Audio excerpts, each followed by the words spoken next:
Good evening, Trade Flare family. Welcome back to the Nightly Breakdown, where we break down what happened today in the stock market, as well as give you an idea of what we're looking at into tomorrow. Now, before we head over to conduct a technical analysis of the SPY and 5 stocks, let's look at some key points to get a broader view of where we stand. So for the first key point today, I want to talk about the divergence that we're seeing in the indices, not between each other, but within themselves. So the market internals are diverging the price action of the indices. The key takeaway from this divergence is that more stocks declined today than advanced, and yet all 3 major indices closed positive. Also, we saw more volume traded in down stocks today than we saw volume traded in up stock. And I think this has to do with the fact that short-term traders are in control right now. Towards the end of the week into tomorrow, we could see a shorter move higher as we see that short-term buyers are in control. Later, when we do our SPY analysis, I can show you why I think this. Big cap tech stocks and Dow stocks are leading the way, while growth stocks and a lot of the mid cap and small cap stocks that had momentum, like the travel industry and the EV stocks,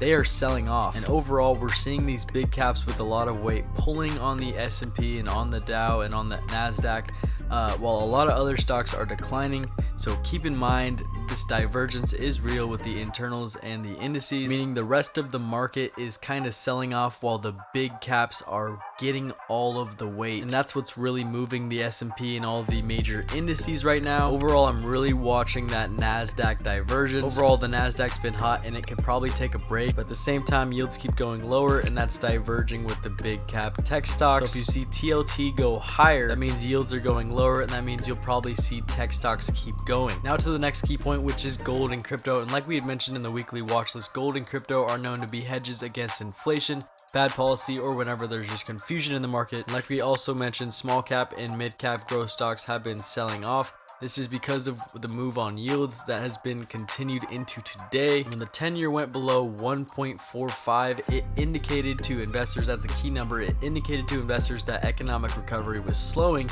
And this is why we're seeing a rotation back into assets like gold, real estate, crypto, and defensive stocks. A lot of investors are planning for more moderate returns during the second half of the year. With that being said, big cap, tech, and Dow stocks are on a tear right now, but at the same time, this move on bonds is sparking a move into safety. I've got my eye on defensive stocks, gold, and crypto right now. Now to our last key point, which is, as always, our indices in our sectors. The leading indice today was the S&P, closing up 0.35%. Right behind the S&P was the Dow, closing up 0.32%. The lagger was the NASDAQ today, closing up 0.21%. IWM small caps were strong again to the downside today, down 1%. Leading sectors: materials, industrials, utilities, healthcare, and tech. On the downside, we had energy, communications, and consumer discretionary. So like I said, looking at this, you would think there was a lot more advances than there was declines today. So that's what I'm talking about with the divergence in the internals there. So now that we have a broader idea of where we stand, let's head over to do a technical analysis of the SPY ETF, which tracks the S&P 500 index. And looking at daily candle structure, this is another hammer candle, and this is important and interesting off of this structural low off Friday's open, which also happens to be yesterday's point of control.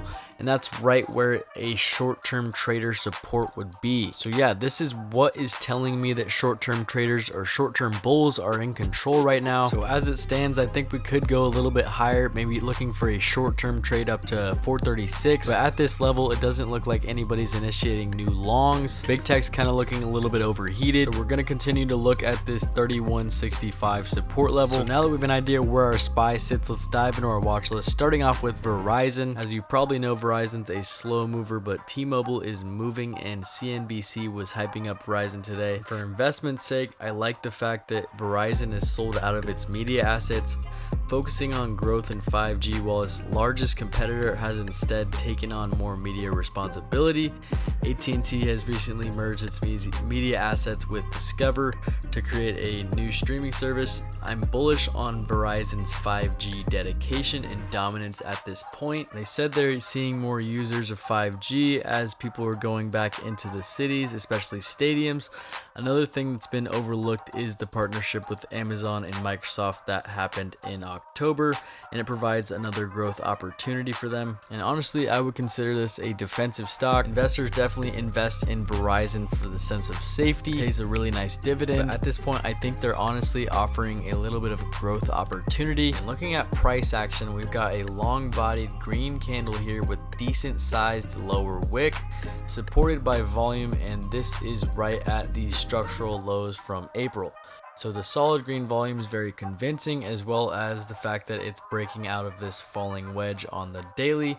If we clear highs here at 56.78, I see a bump in the road at 57 and a potential play to the bottom of the gap here at 57.50. From there, it could be a nice gap fill / breakout play, so watch out for Verizon. Now, next up on the watch list is Starbucks SBUX, and now we're seeing this rotation into defensive stocks, and Starbucks, McDonald's, and stocks like it are usually pretty defensive.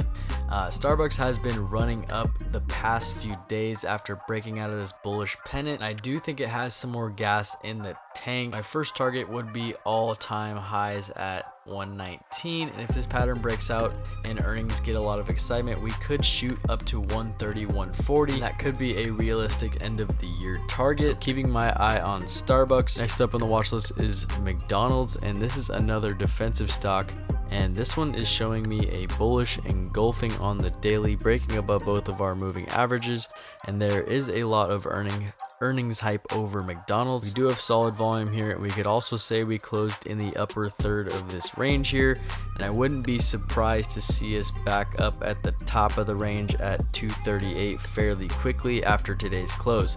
If we're to break above 238, target the range doubling. In that case, I'm looking at 246, 247 for McDonald's. Next up on the watch list is Coinbase, and like I said, I want to watch crypto for the big bounce, and that means Coinbase too. Today we broke out of a daily bull flag and it kind of went nuts. Premiums are already going crazy for this one because it hasn't had a chance to move during a crypto bull run. Looking at candle structure, long continuation breakout candle, and our next stop is right around 255 before we go see these highs at 261. So definitely looking at Coinbase as crypto's getting the bounce. Next up on the watch list is Pfizer, and I've been watching the healthcare and mentioning the healthcare sector a lot, and it's hot, and it could stay hot after a long period of consolidation that it just had. And looking at this hammer candle off of the support trend line, this is a larger daily bullish pennant continuation pattern, and I like this especially with a hot healthcare sector.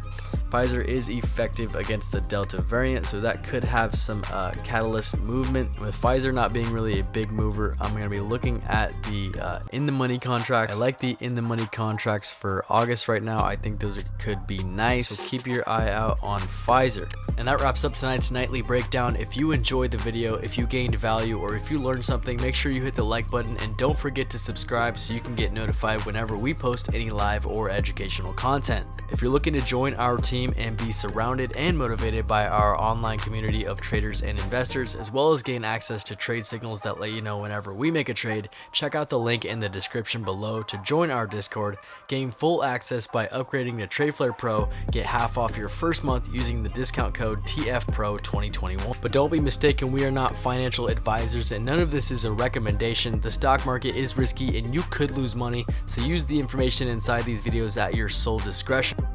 And as always, you cannot forget that time is your most valuable asset, so quit wasting it. Get up, get out, and go get it, my friend.